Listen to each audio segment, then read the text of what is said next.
ನಮಸ್ಕಾರ ವೀಕ್ಷಕರೇ, ಜನಧ್ವನಿ ನ್ಯೂಸ್ಗೆ ಸ್ವಾಗತ. ನಾನು ದೀಪಾ. ಮೊದಲಿಗೆ headlines.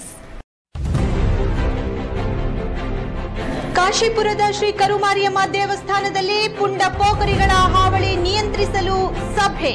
Police sub inspector Raghavendra ಕಂಡಿಕೆ ಅವರಿಂದ ಸಭೆ ಆಯೋಜನೆ. ಕಾಶಿಪುರ ನಿವಾಸಿಗಳು ಪೊಲೀಸರಿಗೆ ಸಹಕರಿಸಲು ಮನವಿ.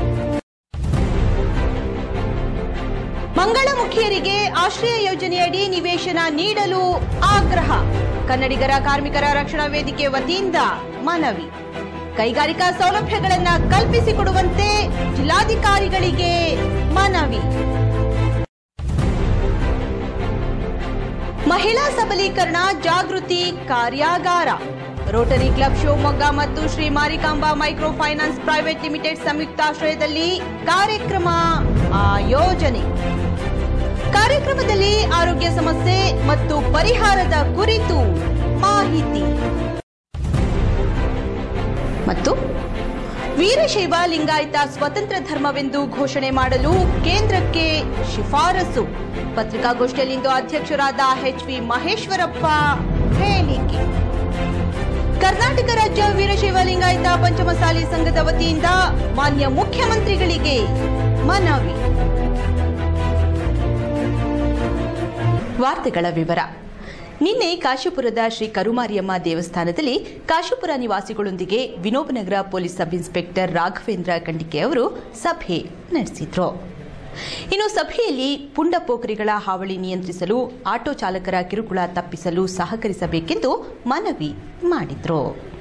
ಇನ್ನು ಇಂದು ಕನ್ನಡಿಗರ ಕಾರ್ಮಿಕರ ರಕ್ಷಣಾ ವೇದಿಕೆ ವತಿಯಿಂದ ಮಂಗಳಮುಖಿಯರಿಗೆ ಅಂಬೇಡ್ಕರ್ ಅಭಿವೃದ್ಧಿ ನಿಗಮ ಮಂಡಳಿಯಲ್ಲಿ ಸಿಗುವ ಕೈಗಾರಿಕಾ ಸೌಲಭ್ಯಗಳನ್ನು ಕೊಟ್ಟು ಹಾಗೂ ಆಶ್ರಯ ಯೋಜನೆಯಡಿ ನಿವೇಶನ ನೀಡಲು ಆಗ್ರಹಿಸಿ ಇಂದು ಜಿಲ್ಲಾಧಿಕಾರಿಗಳಿಗೆ ಪತ್ರಿಕಾಗೋಷ್ಠಿಯಲ್ಲಿ ಮನವಿ ಸಲ್ಲಿಸಲಾಯಿತು. ಈ ಸಂದರ್ಭದಲ್ಲಿ ಮಾತನಾಡಿದ ಅವರು, ಕಳೆದ 20 ವರ್ಷಗಳಿಂದ ನಮಗೆ ವಾಸಿಸಲು ಮನೆಯಿಲ್ಲ. ಹಗಲೆಲ್ಲ ಭಿಕ್ಷೆ ಬೇಡಿ ನಾವು ಜೀವನ ಸಾಗಿಸುತ್ತೇವೆ. ರಾತ್ರಿ ಆದರೆ ನಮಗೂ ಮನೆ ನೆನಪಾಗುತ್ತೆ ಮತ್ತು ನಾವು ಸರ್ಕಾರದ ಸೌಲಭ್ಯಗಳಿಂದ ವಂಚಿತವಾಗಿದ್ದೇವೆ. ಜಾತಿ ಪ್ರಮಾಣ ಪತ್ರದಲ್ಲಿ ಟಿಜಿ ಎಂದು ನಮೂದಿಸಲಾಗಿದೆ. ಆದರೆ ಎಸ್ಸಿ ಅಥವಾ ಎಸ್ಟಿ ಎಂದು ಪರಿಗಣಿಸಿ ಎಲ್ಲಾದರೂ ಕೆಲಸ ಕೊಡಿಸಿ. ನಮಗೆ ಮಹಾನಗರ ಪಾಲಿಕೆ, ಆಸ್ಪತ್ರೆ ಅಥವಾ ಡಿ ದರ್ಜೆಯ ನೌಕರಿಯನ್ನ ಕೊಡಿಸಿದ್ರು ನಾವು ಸ್ವಾವಲಂಬಿಗಳಾಗಿ ಜೀವನ ನಡೆಸುತ್ತೇವೆ ಎಂದು ಹೇಳಿದ್ದಾರೆ. ನಮಸ್ತೆ, ನಮ್ಮ ಹೆಸರು ಅರ್ಚನಾ. ಮಂಗಳಮುಖಿಯಿಂದ ಮಾತಾಡ್ತಾ ಇರೋದು.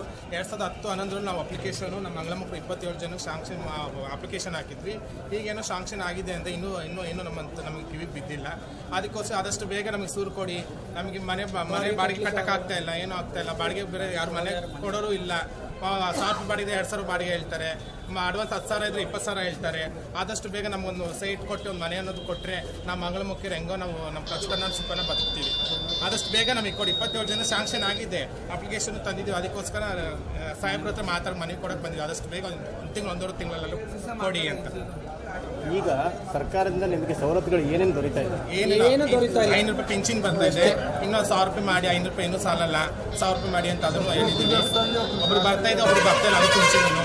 ಅದಕ್ಕೋಸ್ಕರ ಏನಿಲ್ಲ, ಸೈಟ್ ಒಂದು ಬೇಗ ಕೊಡಿ. ನಾವು ಏನಾದ್ರು ಹೆಂಗಾರ ಬದುಕ್ಬೋದು. ಮನೆ ಒಂದು ಸೂರು ಅಂತ ಇದ್ರೆ ಇಲ್ಲ ಅಂಗಡಿ 4 ಅಂಗಡಿಗೆ ಕಲೆಕ್ಷನ್ ಮಾಡ್ಕೊಂಡು ಮನೇಲಿ ಹರಚ್ಕೊಂಡು ಮಲ್ಬೋದು. ಈ ಸೂರ್ಯ ಇಲ್ವಂದ್ರೆ ಎಲ್ಲಿ ಮಲ್ಗೋದು ಸರ್?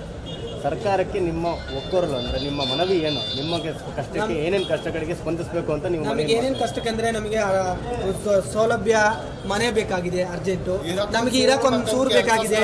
ಹಾಗಾಗಿ ನಮಗೆ ಕೆಲಸ ಮಾಡಲಿಕ್ಕೆ ಕೆಲಸ ಇಲ್ಲ. ಇವಾಗ ಭಿಕ್ಷಾಟನೆಗೆ ಹೋದ್ರೆ ಇಲ್ಲ ಮುಂದಕ್ಕೆ ಹೋಗ್ರಿ ಅಂತ ಹೇಳ್ತಾರೆ, ನಮಗೆ ವ್ಯಾಪಾರ ಆಗಿಲ್ಲ ಅಂತಾರೆ.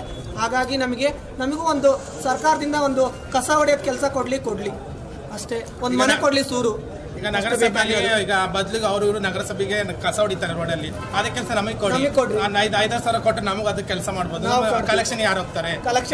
ಬೇಡ. ನಾವು ಕೊಡೋಣ 10 ರೂಪಾಯಿ ಕೊಡೋಣ, 5 ರೂಪಾಯಿ ಕೊಡೋಣ, ಒಂದು ಮಾತಂದೇ ಕೊಡ್ತಾನೆ. ಅವ್ರ ಹತ್ರ ಅನ್ಸ್ಕೊಂಡು ನಾವು ಬಂದ್ಬಿಟ್ಟು ಜೀವನ ಮಾಡಬೇಕು. ಅದೇ ನಮ್ಮ ಸಂತಂತವ್ರಿಗೆ ಎಷ್ಟೇ ಅವ್ರಿಗೆಲ್ಲರಿಗೂ ಗೌರ್ಮೆಂಟ್ ಕೆಲಸ ಅದು ನಮಗೂ ಕೊಡಿಸಿ. ಹಾಸ್ಪಿಟ್ಲಲ್ಲಿ ಅಟೆಂಡರ್ ಕೆಲಸ ಕೊಡಿಸಿ, ಕಸ ಹೊಡೆಯೋದು ಕೊಡಿಸಿ. ಏನೊಂದು ನೀವೇನು ಕೊಟ್ಟರು ಕೆಲಸ ನಾವು ಮಾಡ್ತೀವಿ ಗೌರ್ಮೆಂಟ್ ಇಂದ. ನಮಗೆ ತಾರತಮ್ಯ ಮಾಡಬೇಡಿ. ಏನಂತ ಅಂದ್ರೆ ಇವಾಗ ನಮ್ಮವರಿಗೆ ಹೆಲ್ತ್ ಯಾರಿಗೂ ಸರಿ ಇರಲ್ಲ. ಹಾಗಾಗಿ ನಮಗೆ ಸರ್ಕಾರದಿಂದ ಒಂದು ಆಸ್ಪತ್ರೆಗಿಂದ ಏನೋ ಒಂದು ಪ್ರೂಫ್ ಕೊಟ್ಟು ಕಾರ್ಡ್ ಗಿಫ್ಟ್ ಥರ ಕೊಟ್ಟರೆ, ಬಟ್ ನಮ್ಮಲ್ಲಿ ಯಾರು ಕೆಲ್ಸಕ್ಕೆ ಹೋಗೋರು ಇದ್ದಾರೆ, ಭಿಕ್ಷೆ ಕೇಳೋರು ಇರ್ತಾರೆ, ಕೇಳಿರೋರು ಇರ್ತಾರೆ. ಹಂಗಾಗಿ ಒಂದು ಕಾರ್ಡ್, ಈಗ ನಾವು ಈಗ ಐಡೆಂಟಿ ಕಾರ್ಡ್ ಥರ ಇರ್ತಲ್ಲ ಅದೇ ಥರ ಒಂದು ನಮ್ಮ ಎಲ್ಲಿ ತೋರಿಸ್ಕೊಳೋದಕ್ಕೆ ಸರ್ಕಾರದಿಂದ ಒಂದು ಕಾರ್ಡು ಅಂತ ಮಾಡಿಸ್ಕೊಟ್ರೆ ನಮಗೆ ಏನೇ ಒಂದು ಆದ್ರೂ ತೋರಿಸ್ಕೊಳೋದಕ್ಕೆ ನಮಗೆ ಇದು ಖುಷಿ ಆಗುತ್ತೆ. ಲಾಸ್ಟ್ ಟೈಮಲ್ಲಿ ಅಂಬೇಡ್ಕರ್ ಭವನದಲ್ಲಿ ಫಂಕ್ಷನ್ ಆಯ್ತು, ಎಲ್ಲ ಹೋಗಿದ್ವಿ ನಾವು. ಮುಂದಿನ ದಿನಗಳಲ್ಲಿ 500 ರೂಪಾಯಿ ಇರೋದನ್ನ 1000 ರೂಪಾಯಿ ಮಾಡ್ತೀವಿ ಅಂತ ಹೇಳಿದರು ದೊಡ್ಡವರೆಲ್ಲರೂ. ಅದ್ರ ಬಗ್ಗೆ ಅವ್ರು ಏನು ತಗೊಂಡಿದ್ದಾರೋ ಸರಿಯಾಗಿ ತಗೊಂಡಿಲ್ವೋ ನಮಗೆ ಗೊತ್ತಿಲ್ಲ ಸರ್. ಆದಷ್ಟು ಬೇಗ 500 ಇರೋದು 1000 ಮಾಡ್ತೀನಿ ಅಂತ ಹೇಳಿದ್ದಾರೆ. ಖಂಡಿತ ಆದಷ್ಟು ಬೇಗ ಮಾಡಿಕೊಡಿ. ಬಟ್ ಇವಾಗ ಏನಿದೆ 27 ಜನಕ್ಕೆ ನಾವು ಸ್ಯಾಂಕ್ಷನ್ ಆಗಿದೆ ಅಂತೆ.